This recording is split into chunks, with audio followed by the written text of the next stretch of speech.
Life is crazy, life is cool. Life is crazy, life is cool. Life is crazy, life is cool. Let's talk about life. Boom, boom. Always trying to think of new ways to do the boom, boom. That's my big challenge. No? Okay. Got my pink binder. Yeah, I made a new one. We are going to talk today on a subject that was given to me by a GrandFan, Giorgi Cunningham. I am so sorry if I didn't say your name right. Giorgi Cunningham. He gave me the topics for the subject social intelligence, aka space up. S.P.A.C.E. Second word, U.P. All those letters mean something, and we're going to get into that. I'm not even going to do the 7-minute thing because why restrict ourselves, right? Life does that. We don't have to. Okay, so social intelligence, space up. We're going to start with one, situational awareness. Situational awareness. You should know your surroundings, negative or positive. Are you adding to or taking away from your environment? Negative or positive, that's very clear. You have a choice. You can be negative or you can be positive about how you approach things. Situational awareness. Okay, you have a flat tire and you have to call AAA. That's obviously a negative situation.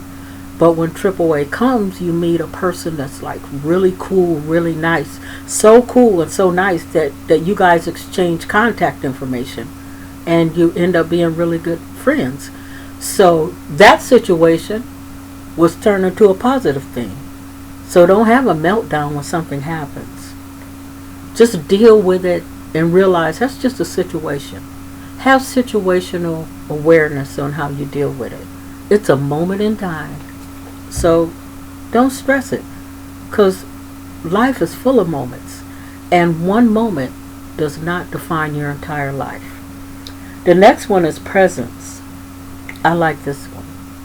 When you enter the room, are you light or are you darkness? Do you bring air or do you suck the air out of the room with your negativity? Your presence should always be a positive factor. People should be happy to see you. If they're not happy to see you, that's their situation. Because you can't let your life be based on how people feel about you. But you want to base your life on when you enter a room, you want to be light. You want to be positive. You want to be the person that lightens up the situation, not darkens it and makes it worse. And it's easy to do that. Crazy is easy. I know. Okay. Authenticity. Are you 100%? I love that how the kids say 100. Or they have the little 100. Are you 100%? 50%? Be real. You know, it's hard to put yourself out there 100%, especially in relationships. Sometimes we feel like we have to hold back a little because if I'm giving this, I want to get that and all that kind of stuff. But just be authentic with your motivations, with your life, with what you're doing, what you're saying. Always be authentic. Don't be caught not being real with someone. Because you wouldn't want someone not to be real with you, right? You always want to be authentic. Even when it hurts. If someone asks you, tell me for real, tell me, what do you really think? Tell them. Don't be mean about it, but tell them. Don't say it's okay. Be authentic. The fact that they got the courage to ask you means a lot. That means you're really good in the first place if someone wants your advice, right? Then number 4 is clarity. Clarity. I wrote here, do you have a life path? Is your life path clear? Do you know what you want? Or are you kind of drifting along and floating on the air like a leaf? Do you have clarity about where you're going with your life? Do you know where you want to be a month from now? 6 months? 12 months? Clarity is something that we have to strive for. It just doesn't come to us. It's the exercise, I guess. Some people that help you set goals, they'll tell you write down your goals and then go back and look at it and see what you did. Clarity does not mean pressure.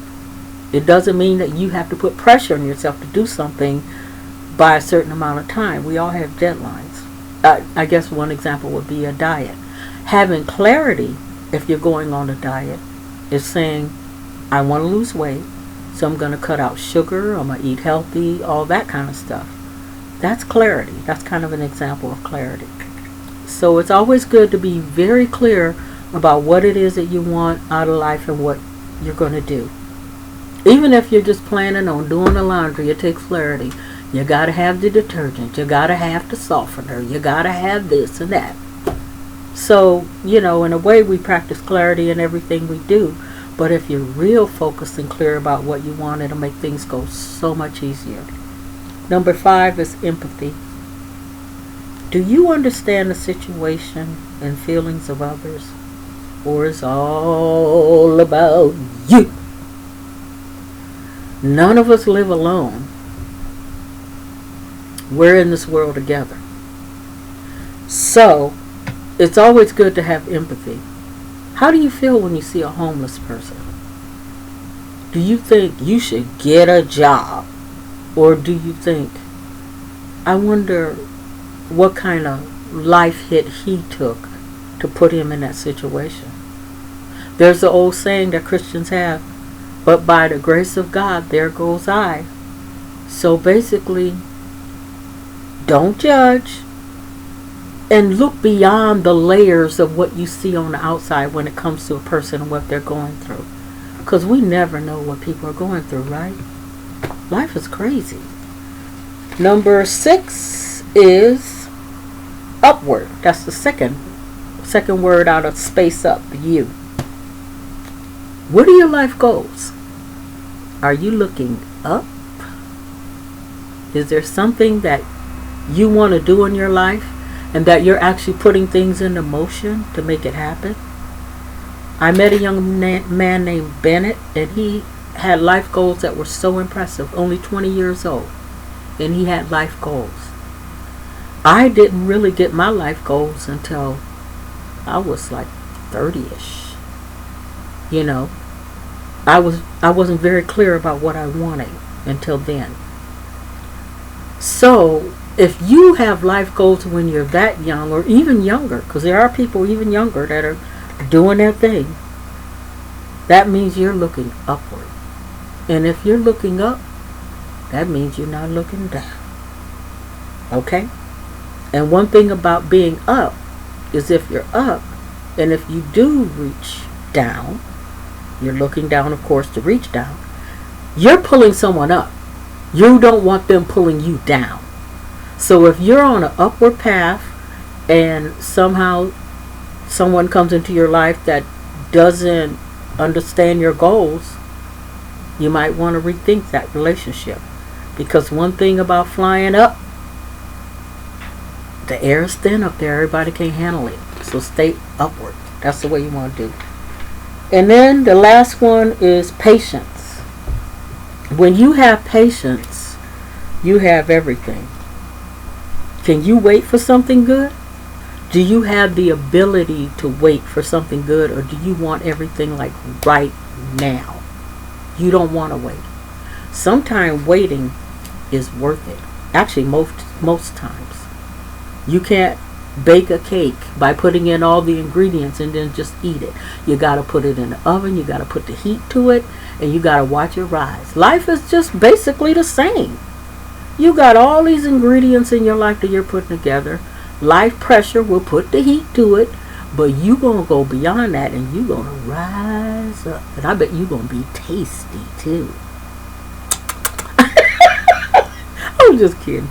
I like cake, so But anyway, that's it.